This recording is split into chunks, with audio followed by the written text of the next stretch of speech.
والآن أريد منكم أن تستمعوا إلى النتائج العلمية التي توصل لها روجر سبري الحائز على نوبل في وظائف المخ، ونتائج أبحاثه المدهشة في العلاقة بين المخ والوعي، المخ والإرادة، المخ والعقل، وهل للنشاط المخي أي علاقة بالإيمان؟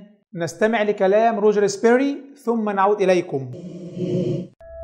The other thing he noted, which is a fascinating observation that remarkably has gone completely unquestioned in medical science, is he asked, why are there no intellectual seizures?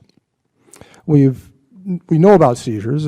People can fall down, they shake all over, or you can have milder seizures where you just move a limb, or where your face twitches, or where you have an abnormal smell or have visual phenomena. But you never start doing calculus when you have a seizure. And you never contemplate justice, and you never contemplate political science. And the question is, well, if large portions of the brain are devoted to higher intellectual functioning, why don't seizures occasionally make you take second derivatives instead of just jerk your arm? And they never, ever do. In 30 years of practice, I've never seen a seizure have any intellectual evocation. And Penfield asked, why are there no intellectual seizures?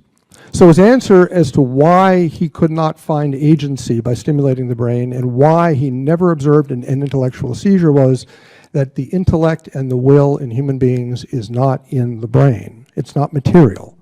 The brain mediates it, but doesn't give rise to it. The second line of research was that of Roger Sperry, who is was a Nobel laureate working at Caltech. And Sperry studied split brain patients. You may have heard of these people. They're patients who've had surgery in which the hemispheres of their brain are surgically disconnected. We actually cut through a fiber bundle between the hemispheres so that their brain now really is two brains, essentially. There are connections deeper down, but they don't connect the hemispheres very effectively. And this is done to stop seizures. There are rare kinds of seizures that start in one hemisphere and spread to the other that if you can disconnect the hemispheres, the seizures are much milder and much easier to live with. So these operations have been done really since the 1930s, and they work very well. And Sperry took these patients and he studied them in detail because he wanted to ask what happens to someone's mind when you cut their brain in half. And the remarkable result of Sperry's work isn't what he won the Nobel Prize for. He won the Nobel Prize because he found a whole bunch of subtle perceptual changes, very, very interesting things. The remarkable thing was that he had to do Nobel Prize level research to find any difference at all. That is, I've known many of these patients. I've done the surgery. These are normal people. You meet them, I talk to them, their brains are cut in half, but they're still one person. They're completely unitary. They don't have two minds. They don't have two intellects or two wills. None of that. The only differences they have are subtle perceptual things. For example, the left hemisphere is usually the speech hemisphere.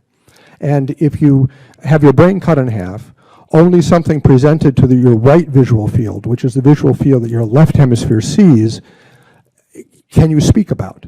You can't speak about things in your left visual field that your right hemisphere sees because your right hemisphere doesn't have speech.